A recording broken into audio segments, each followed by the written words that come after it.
Good morning, LinkedIn. Welcome to Let's Build Daily. For those of you in the US, hope you had a nice long weekend, holiday weekend for Memorial Day. Um, for those of you outside of the US, that's why I was not on yesterday. So good to see you as well. And today we get to start with some fun conversation that I think most people avoid, and there's no reason to.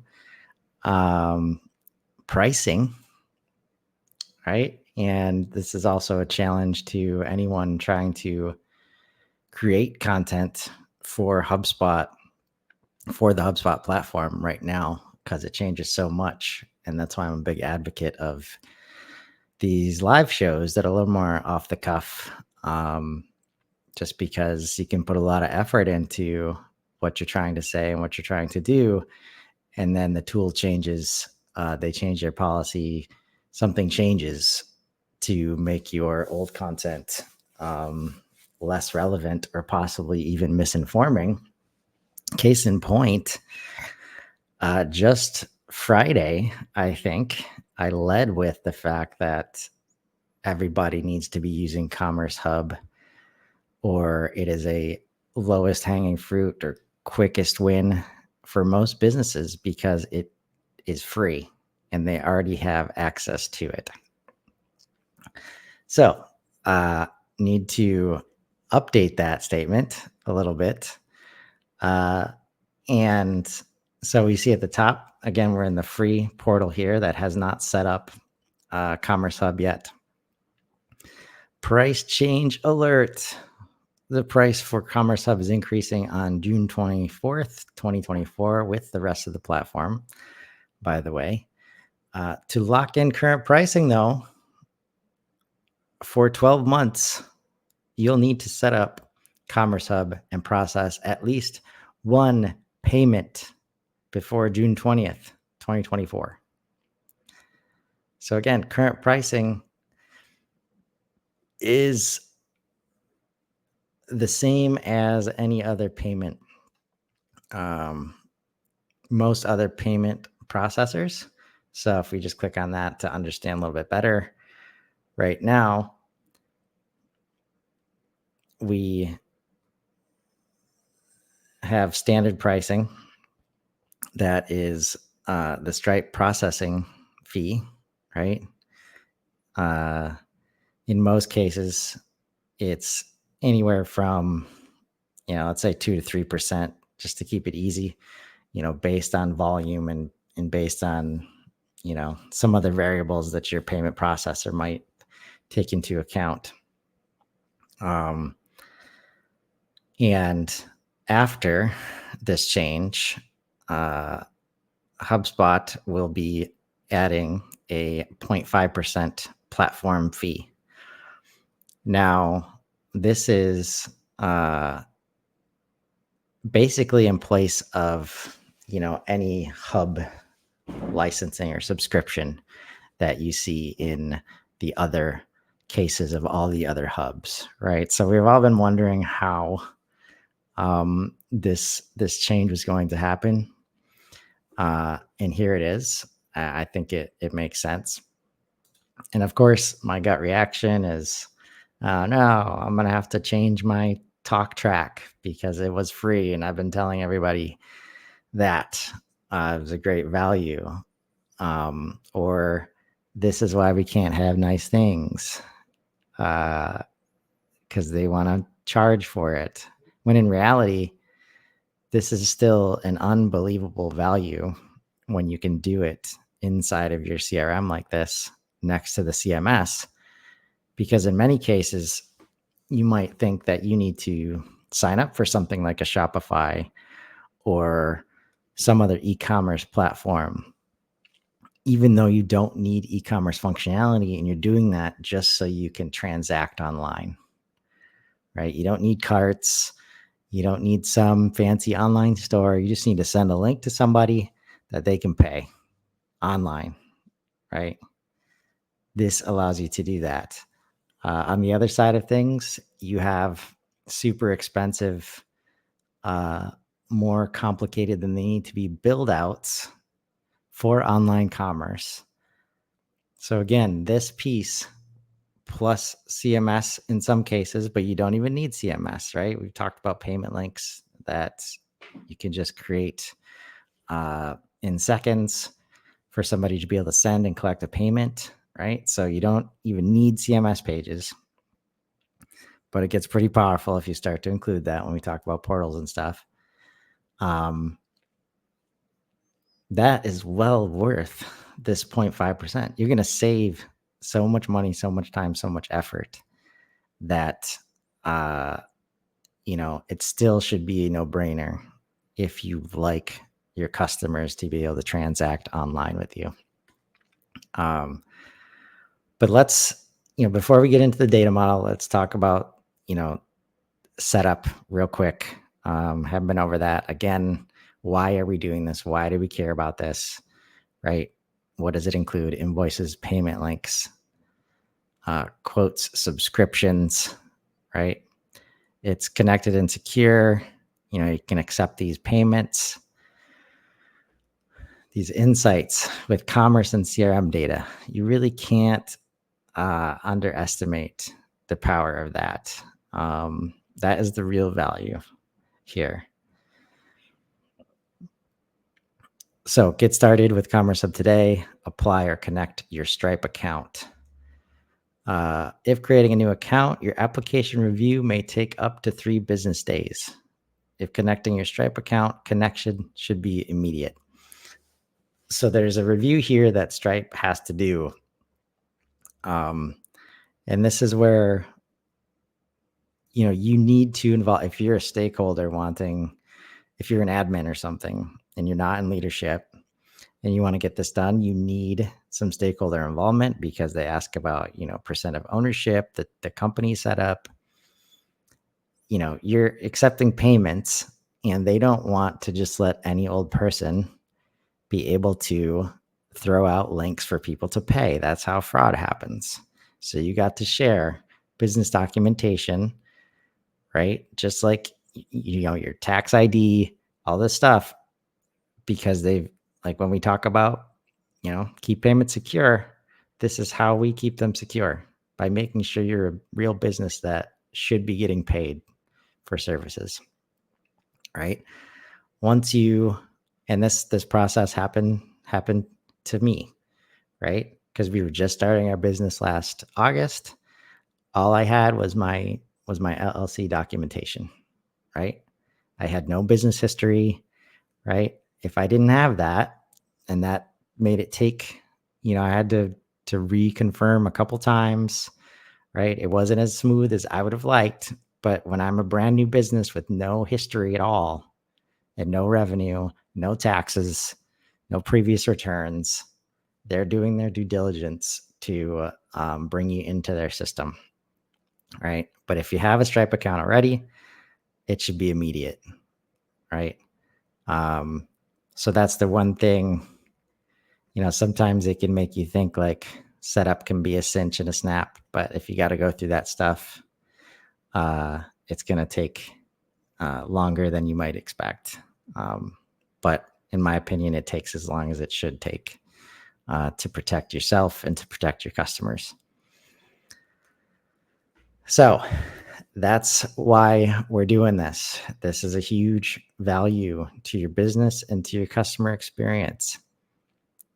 And I don't want to underestimate the change that it might cause to your processes or your business. But that's why we talk about the customer experience internally and externally, right? We're trying to help customers transact easier, transact faster, so that they will transact. How often do we send somebody a form or something to fill out, making an assumption that they're going to take the next step and transact? It's not an order until they hit submit and with payment information, right? So same reason abandoned cart things exist. Think of it like, I have a customer and I'm a sales guy and they tell me they want the thing and they bought it before, and there's literally no reason. I don't expect them to buy. So I get the quote ready, and then, they open the email and they see that they got to do this whole process again. They can't just go online and pay somewhere. So they don't do it right away. And as a salesperson, you should know the longer it takes to close, the more likely something gets in the way of the closing, right? So if they can't click on a button and pay within 5 minutes, they're less likely to do it right then. And then, hey, maybe they get a new job.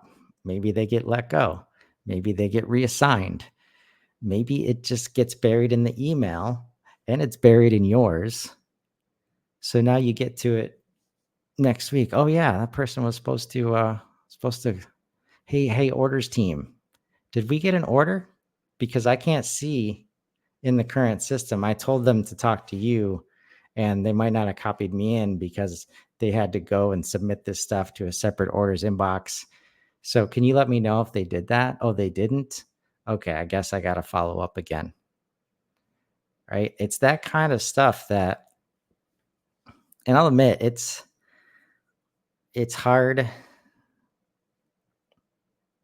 I think that's the hard part of understanding the minutia of the day-to-day from a leadership level. Like, that's why we would love as consultants to not have to go into those details with you, and we usually don't. But I think that's why we haven't been able to move forward on fronts like these without understanding that daily dysfunction. And it is dysfunction. It's getting in the way of your sales team. It's getting in the way of your customers. It's getting in the way of the orders team. Just think, if they had done it within that 5 minutes because you gave them a link to do it, you have revenue that day instead of a week later or more, and you don't have any other emails to figure out what may or may not have happened. Everybody sees the payment link, the payment receipt, everybody gets notified. We can all look at it in the CRM record. That's why we're doing this, right? To tell that story of what is actually happening so that we can resource it properly, so that we can do it. We've got to start making these decisions and moving forward on these things that we talk about every single day. And we're never going to get there until we have alignment on understanding why we need to do it and how we're going to do it and who's going to be in charge of it, who's going to be responsible for it. Right? So we have tools, just to remind what we're trying to accomplish here, in with the ultimate goal of leveraging this great tool set that is in Commerce Hub. Right? Collect payments, get paid faster, save time, increase. Literally, just believe that. If you don't have online payment functionality right now, these things are guaranteed to happen if you start using this tool. Like, I just explained it, not expecting to come back to this, but that whole story, you're getting paid faster, saving everybody time on both sides of the fence, internal and external, and you're increasing revenue that week, possibly period, if the other stuff we talked about happens, because stuff gets in the way. The longer the order takes to close, the longer the deal takes to close, stuff gets in the way. This is not even to mention how many more orders might they make that they weren't planning on making because it was so easy to do that one. Or can they share that link with somebody else and now they're going to order? So many times when you have multiple locations, that you're dealing with, and you're wondering, like, why don't they all order from me? One, it's hard. Two, they don't know. That person that just made that order can solve both of those things very quickly by sending them a link. Oh, I can get this. Oh, this is where I get this from. Oh, this is how much it is. Oh, this is how easy it is to order it. Yeah, I'm going to order it. And it wasn't even on my radar. So go deeper here, right? Right now, in understanding this, we have this data model management. So we're trying to augment, this tool that they're working on. And I fully expect someday soon, maybe, to click on this and all of a sudden see Commerce Hub objects available. I know it's something they're working on to show how these objects relate to the system. And I invite you to, especially if you're an admin, but really anybody, if you're looking to understand why you see certain data in certain places and what you hope to see on records, and, take a look at this space, right? And as we hover over, as we click on contacts, right, we see things like, these crow's feet that represent, one-to-many relationships. And if we zoom in a little bit here, right, and we can see here, let's, if we click on this, we can click to see association details. We can also hover to see a preview of 12 association labels, right? And this was a new screen I discovered last week. So we can start to see, right, how the system is set up, where the gaps might be. Why can I see this thing here but not over here, right? How can we think about showing stuff on a website to the product team versus the sales team versus the marketing team versus success, right? Well, these association labels empower that. They enable that, right? And we can see here, if we go, got no deliverables set up. If we look at customer orders, right? So simple tooling to use, right? We can even reverse it up here. Now, if we view association details, right, now we can see even more information. And one thing we're hoping to see on the data model overview at some point is these API details, right? The association IDs, most of all, because that's what we need to include in our API management and structure. So all this stuff happens usually, pretty organically, real time as we're working in the system, right? And then we try to show final results like this, or even like if we go here, and as of last week, we have these,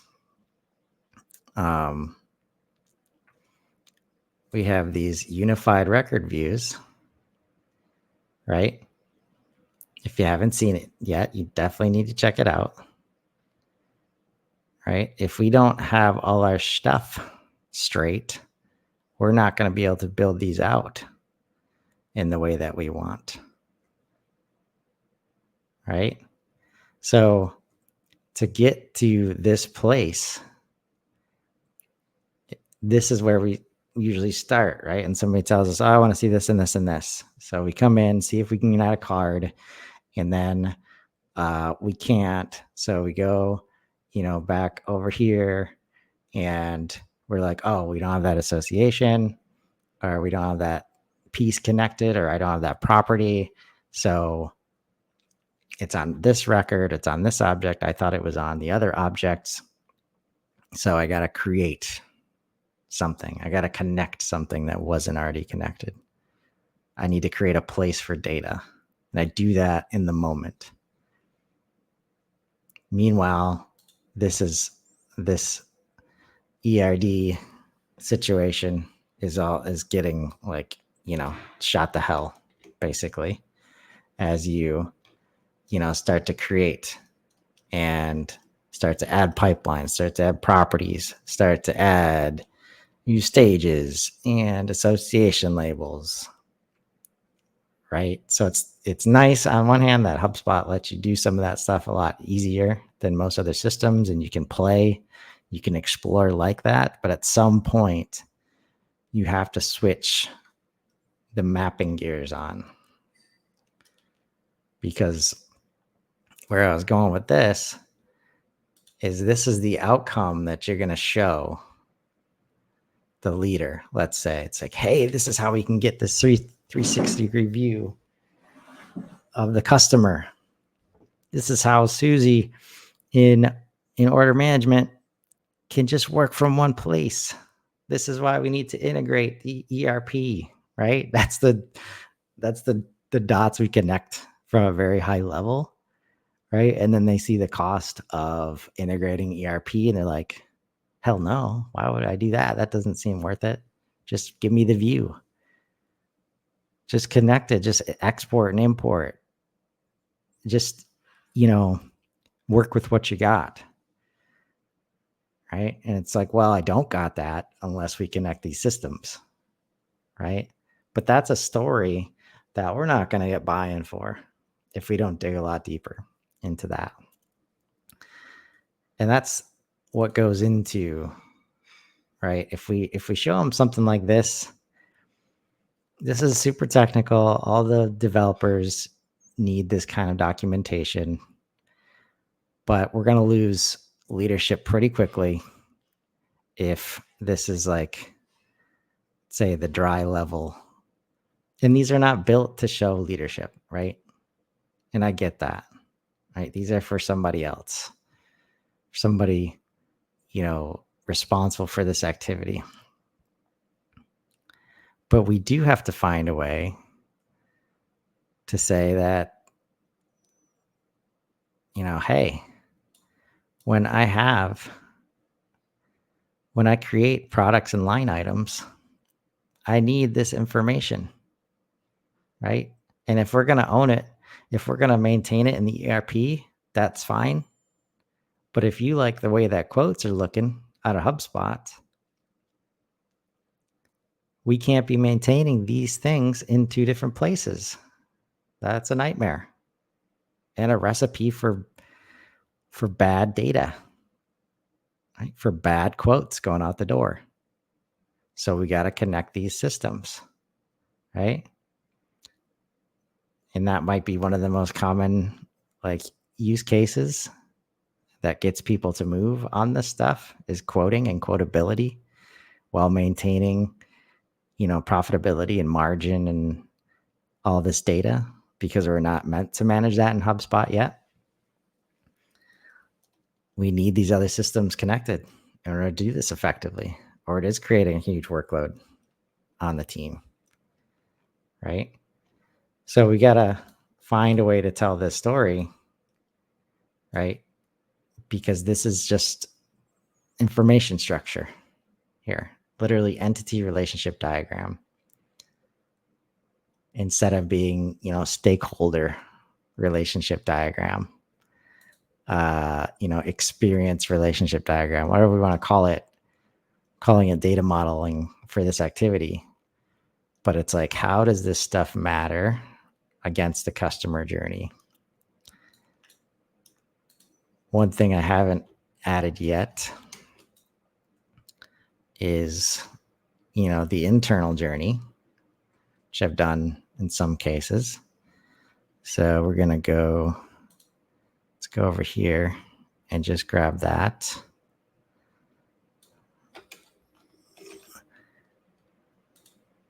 All right. Because at the end of the day, who are we impacting here? Right? In addition to our customers, it is, let's see if I can make this a little bigger. Right? Sometimes we can do this. and it matches, right? But can we map these things to show all these things in concert, right? So as we think about who we're getting marketing to bring everybody in and have these things automatically created, right? Then sales, we've got sales, managing deal records here. You probably can't really see this. So let me zoom in a little bit more.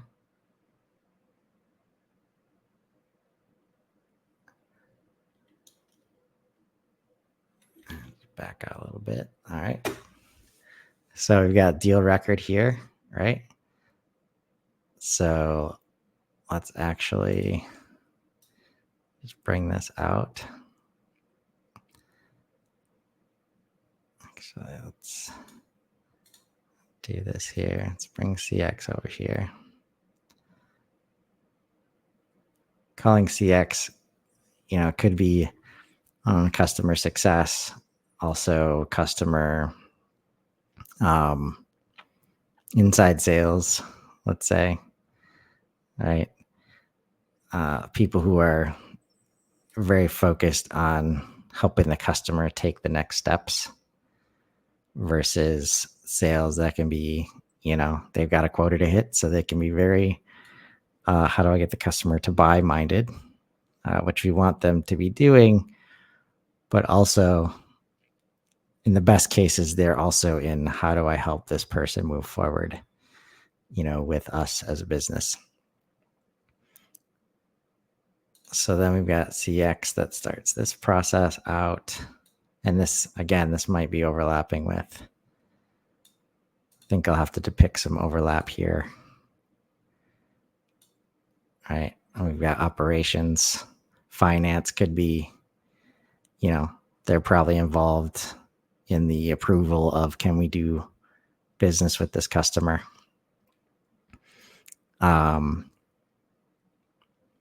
So working on depicting that, because then we start to get into like, okay, who owns these? Who owns the maintenance of this data container, right? As we go beyond sales, post sales, that's not going to be as clear for people who are used to just having sales and marketing in the CRM, right? For people that think it's best just to have sales own the contact and the company and the leads and the deals and the quotes, right? What happens now? Sales doesn't want this stuff. We don't want sales to have it. They've got enough to focus on over here. They're also probably not focused on product library and payment link creation and carts,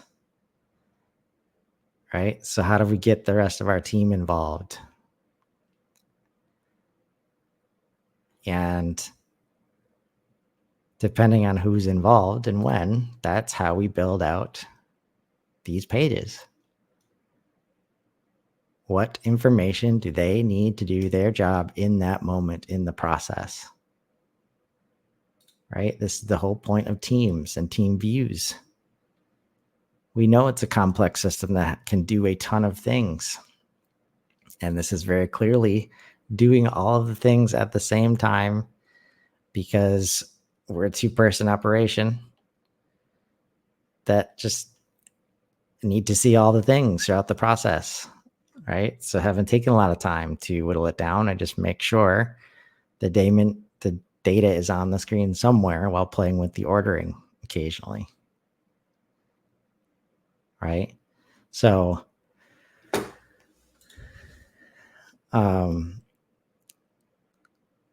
a lot of layers here, a lot of things to consider. I think that's a good place to stop for today. I hope that the little customer hub stuff at the beginning was helpful. As a reminder, price is increasing soon in that it's going from 0 platform fee to 0.5% platform fee. So you have approximately